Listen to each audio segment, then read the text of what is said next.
नमस्कार, मैं हूं कपिल चौधरी। आप देख रहे हैं खबर टुडे न्यूज़ और हादसों की हकीकत, जो आपका ये पसंदीदा प्रोग्राम है। शाम को 8 बजे रोजाना की तरह आज भी मैं आपके सामने इसे लेकर के हाजिर हूं। आज आपको मैं एक ऐसी कहानी के बारे में बताने जा रहा हूं जो फरीदाबाद से है।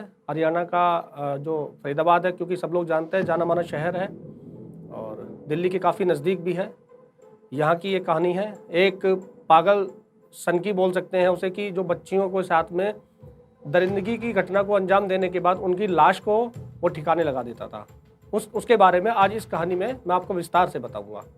31 दिसंबर को फरीदाबाद के सेक्टर 17 की झाड़ियों में एक लाश मिलती है। तफ्तीश के दौरान पुलिस के द्वारा आरोपी को गिरफ्तार भी किया जाता है। तफ्तीश के दौरान पुलिस के द्वारा आरोपी को गिरफ्तार भी किया जाता है, लेकिन पूछताछ के दौरान उसने जो राज उगले थे उससे पुलिस के हाथ पांव फूल गए, क्योंकि पुलिस जिसे किलर समझ रही थी, दरअसल वो किलर नहीं, एक सीरियल किलर था जिसने कई सारी जो मौतें हैं, कई सारी डेथ जो हुई थी, उसके पीछे उसी का हाथ था।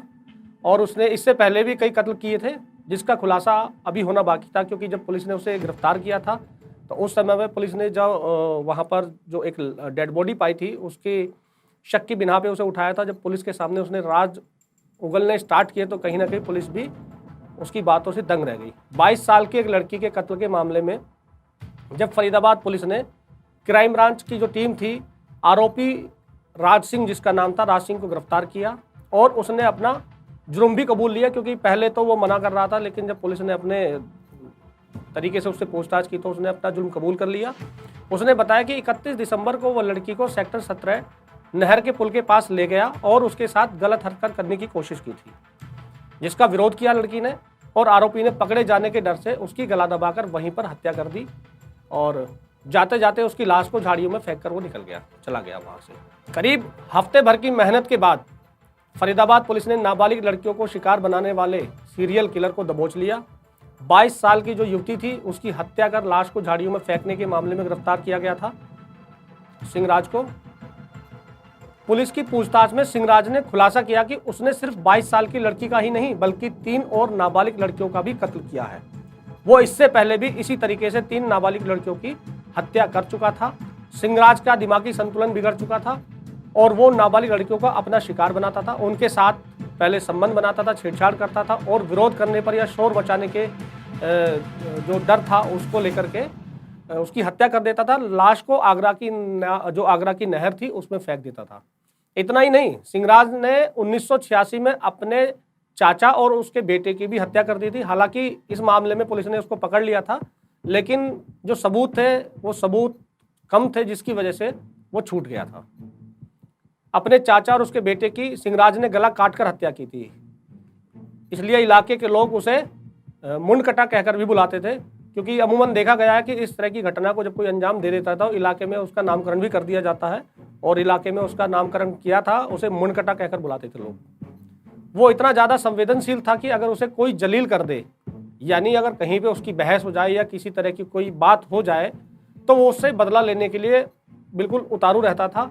और ऐसा इसलिए कहा जा रहा है कि सभी हत्याओं में ये बात केवल कॉमन थी कि सिंहराज पिछले कई सालों से चौकीदारी का काम कर रहा था और सेक्टर 16 सिटी अस्पताल में तैनात था। अस्पताल के नज़दीक चाय की रेडी लगाने वाला जो परिवार था, उसकी बेटी 2019 में भी उसने इसलिए उसकी हत्या की थी क्योंकि लड़की के भाई ने उसे एक बार जलील कर दिया था, और जिसकी वजह से वो उनसे बदला लेने की फिराक में था। और इस बात से जो सिंहराज था वो गुस्से में था।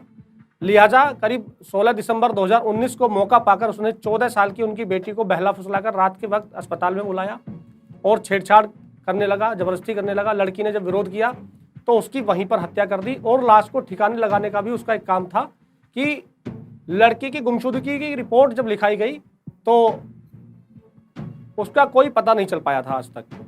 लेकिन जब गुमशुदगी की रिपोर्ट लिखाई गई थी, कुछ दिन तक उसका पता नहीं चल पाया था। इतना ही नहीं, साल 2020 में लॉकडाउन के दौरान कुछ सामान खरीदकर घर लौट रही थी 12 साल की एक बच्ची, उसको बहला फुसलाकर अस्पताल में ले गया, जहां उसके साथ भी जोर जबरदस्ती करने की कोशिश की। बच्ची ने इसका विरोध किया तो उसने उसे जान से मार दिया और लाश ठिकाने भी लगा दी। इस मामले में गुमशुदगी की रिपोर्ट लिखाई गई, लेकिन काफी बाद तक भी उसका कुछ पता नहीं चल पाया। तीसरा मामला जो मामला था मई महीने में घर से हॉस्पिटल में काम करने आई एक 15 साल की लड़की का था, करीब उसकी उम्र 15 साल थी और नौकरी की तलाश में थी वो लड़की। ये लड़की अस्पताल में अपने बकाया पैसे लेने के लिए गई थी, जिसके बाद वो गायब हो गई थी। मुकदमा भी दर्ज कराया गया था, लेकिन उसका भी कहीं पता नहीं चल पाया।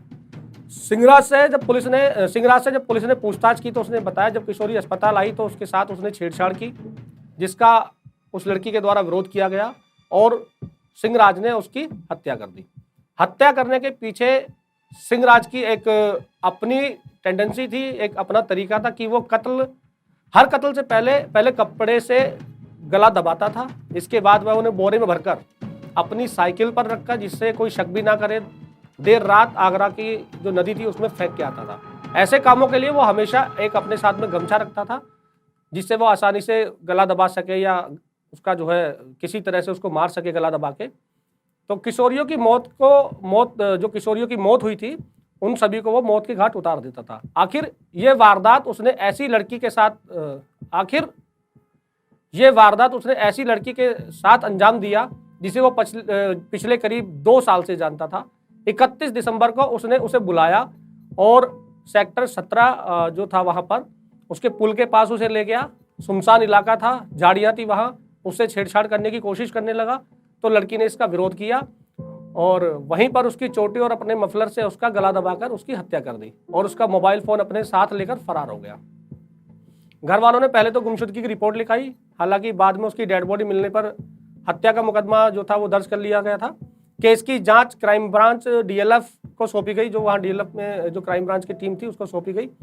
काफ़ी तफ्तीश के बाद पुलिस ने आरोपी सिंगराज को गिरफ्तार किया और वजीरपुर मास्टर रोड से उसको पकड़ लिया गया था, वहाँ एक जगह का नाम है।